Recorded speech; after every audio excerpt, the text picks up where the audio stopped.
ይገመታል። ይህ ማለት የፓኪስታን አደራዳሪነት ሚና አብቅቷል ማለት አይደለም። ይልቁኑ ኢስላማባድ አሁንም እንደ ዋነኛ የውጭ ጉዳይ ሚኒስትሩ ወደ ሞስኮ ማቅናታቸው ተነግሯል።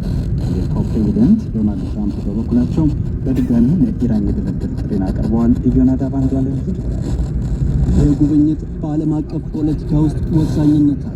ወሳኝነቱ የኢራን ውጭ ጉዳይ ሚኒስትር አባስ አራጋቺም ሞስኮ በመድረሳቸው ብቻ ሳይሆን በዓለም ዲፕሎማሲያዊ እንቅስቃሴዎች ውስጥ ትልቅ ትርጓሜዎችን ይዟል። ይህን ተከትሎም የአሜሪካው ፕሬዝዳንት ዶናልድ ትራምፕ ኢራንን ያለምንም ቅድመ ሁኔታም ዳግም ወደ ድርድር ጠረጴዛ እንድትመጣ ጥሪ አቅርበዋል። ለዚህ ጥያቄ ጆሮ ዳባ ልበስ ያለች የምትመስለው ቴሄራን ግን ባለስልጣናቶቿን ወደ ሞስኮ ልካለች። የኢራን ባለስልጣናት ወደ ሞስኮ ማቅናታቸውን አሜሪካ እየቀረበ ያለውን የንደራደር ጥሪ ላይ ተጽዕኖ እንደሚያሳድር ይጠበቃል።